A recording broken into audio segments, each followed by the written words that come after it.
I'm Dan Hoard. We are visiting with Austin Squires as he gets set to compete as a Bearcat for the final time in the NCAA championships. We think of golf as an individual sport.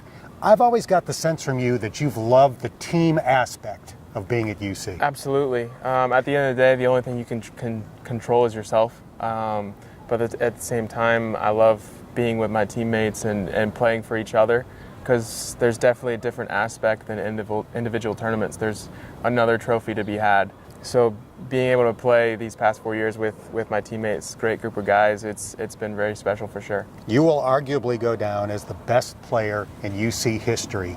How did UC and Coach Martin help elevate your game? Yeah, I mean, it's been a long road, I guess.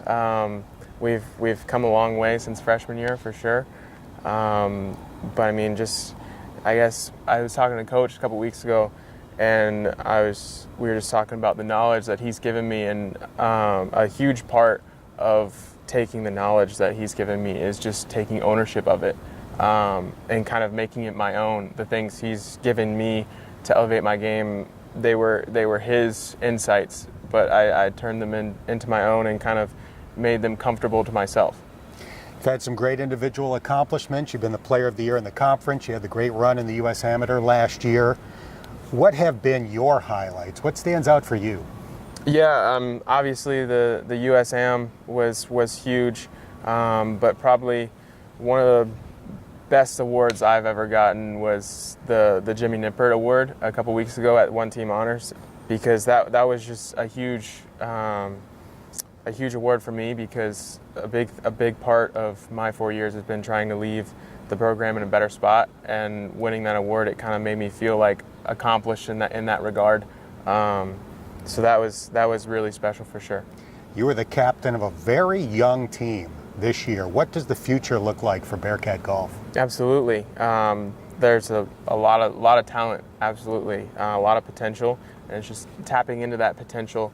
And I hope that I help them with that as much as possible, whether it be being an example for those guys or helping them with specific parts of their game.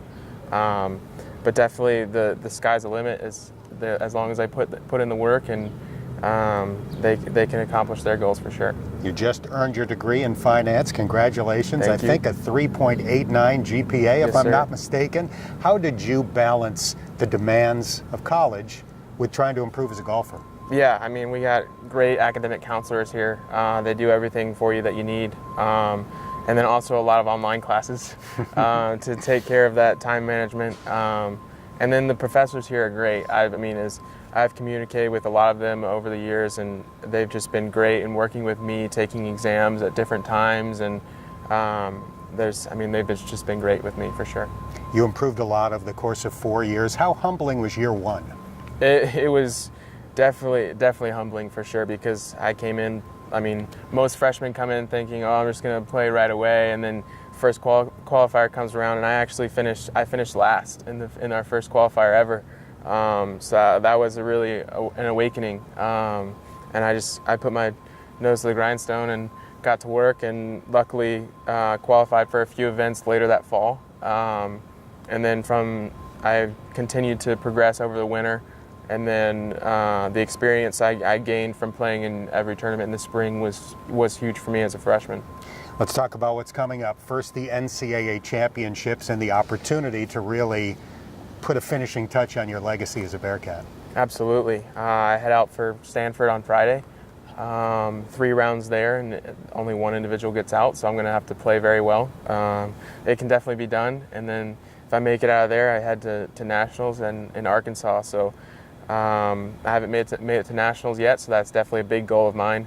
But I just got to do everything in everything that I can control. I can't control what other guys do. As if I play well and don't make it, there's nothing I can say or do. I got beat, but I'm gonna do everything I can to make sure that doesn't happen. And after that, another trip to the U.S. Amateur this summer. Last year at one of the most famous courses in the world, Pebble Beach. This year, Pinehurst #2, which is also right up there. And because you made it to the quarterfinals last year, you get to jump ahead a little bit this year. Absolutely. I'm exempt for the U.S. Am, so that is huge. Just having that in my schedule already, just knowing that I'm going to be there and I can prepare accordingly. So I'm going to be playing in the North and South Amateur, which is at Pinehurst as well. So that'd be nice to have that in my schedule and just get a little more preparation. And my goal is to make it to the finals this year. So if all goes well, I won't be professional until next summer because I'll get the Masters invite. But I don't want to get too far ahead of myself for sure.